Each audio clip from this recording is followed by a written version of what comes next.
What's up? This is Dave with iFab Garage or IndieFab. People wanted to see what I'm doing with the fender flares, so I am gonna show you.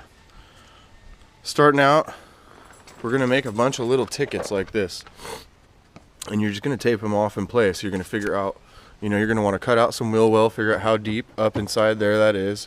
You can finger gauge it, hold that right there, and figure out that's roughly your cutout line. So we're gonna lose that much material, max, probably a little less, just to be clean. So come down back to about there. And in our case, we're gonna move the wheelbase forward an inch to gain caster and a little bit of wheelbase for stability with drifting.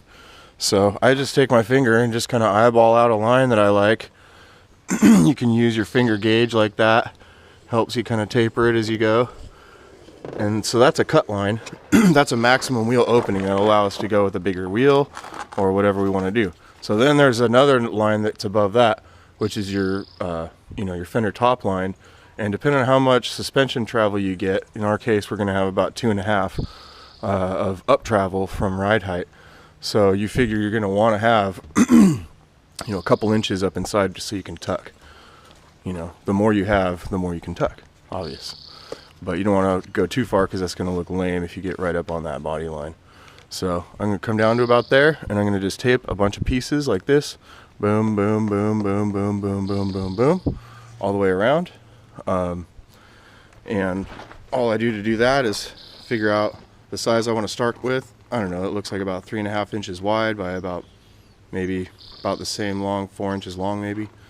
And then make a bunch of strips. And then template so all your strips are consistent. You make a bunch of them and then you just cut them all up. Bam, bam, bam, bam. So when you do that, you'll have a little pile. And we'll show you what to do with that pile in the next clip. Alright, so you're going to end up with something roughly like that. Now obviously that's a fat ass flare and we don't need all that material. But I just like to have plenty to work with. Or maybe you do want to make an insane flare like that. Whatever floats your boat. But anyhow, you get the idea. I've locked in every one of these angles with a separate piece so that I can unlock them instead of just doing long strips. I do that to lock everything in at the end when I like what I've got. But then what I'll do from here is, it's ideal if you have your wheel and tire combo that you're going to be using. Put it on, figure out how wide it is. In this case, this is a dual sport vehicle, so we're going to do rally and drifting with it. So for rally, I'm actually going to use these wheels, so I can just go ahead and pull off my some hard point like this. I pull off the wheel and come out, and I know I'm going to want to add 2.5 inches of width in the front of this car. I'm going to do that by widening the suspension. So that way I can have 5 inches wider in the front overall and 6 inches wider in the rear. So then I come out 2.5 inches and basically, kind of eyeball down from here to where that is. And I just want it to be flush, right? So for me, that's gonna mean, wherever that 2.5 inch point is, I'll just come up and say that's roughly right there. And then I'll start there and just start my scribe line and just kind of eyeball it.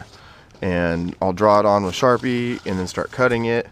And, you're gonna go through some tape, that's for sure. But, this is how you make a template for a flare, and it's time consuming, and but it's really not that hard to do. So if there is not flares out there for your car that you like, you can make your own. Alright, I just kind of eyeballed what I want my line to look like, and I started cutting it, and then I was like, oh yeah, I should probably show them what I'm doing. So that's what's up. I'm just going to start trimming, and then once you have it trimmed, you can kind of eyeball from here and keep a consistent radius with your tire if you want to, or if you want to clip your tire, kind of have it come out and eyebrow your tire, you can do that. Whatever you want to do. The tire just gives you kind of a reference point to eyeball off, and then obviously, like in my case, I'm dropping the car, several inches, so I just have to factor that in when I just use an imaginary line, or if I wanted to, I could make a cardboard template as a guide. But I'm kind of more into eyeballing stuff and going by feel. So that's the process. You just, stick a line down there, trim it, and, if you don't like it, you just do it all over again. It's just cardboard and tape. It's not worth getting attached to a crappy template. You just do it over until you have it to where you really like the way it looks.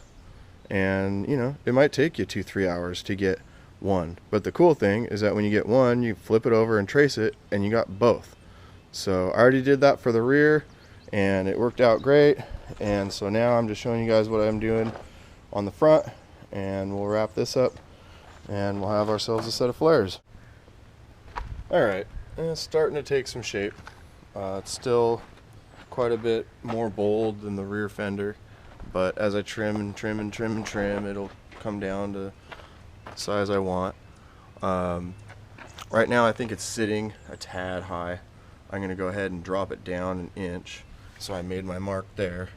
And before I do that, now that I have them pretty close to where I want, I'm going to take strips and cover, you know, 3 and 4 of these at a time with straight strips, and that locks everything in so that the template will hold its shape, and then I can pull it off of the car and then manipulate it in just little changes from there. Alright, I've probably taken this thing off and restuck it about 5, 6, 7 times, I don't know. Trimmed it, trimmed it, trimmed it.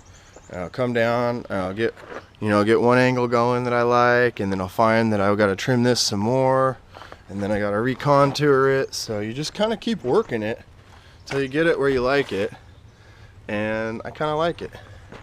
Finally kind of getting the contour that I can live with. It's going to show some nice tire. It's also going to look clean from, you know, every angle as you walk around. I kind of like the midline cut off. I might even cut it off up on the bumper line like that. I'm not really sure, but leaving enough so I got the option.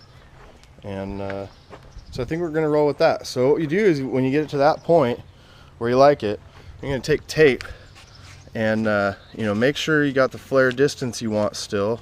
Hold it out, check your measurement, make sure that you're, you know, you got plenty of tire cover still now that you got your contour dialed, and then take tape from the inside and just lock it all in and lock it all in, and then you can come along from the outside and trim your very outside to make one clean, consistent arc. And you're just barely taking off the tips and go into the middle, take off the tips, go to the middle, take off the tips. So you're not really actually taking any real material off. And then in theory, when you flatten it all out and trace it, you're going to end up with a piece that you never in a million years could have just tackled with a flat template approach. This is very tricky to make multi arcing compound contours like this. Damn near impossible. So this is the way to do it. Hopefully you learned something, and we'll do a couple more clips of the metal parts as they come together.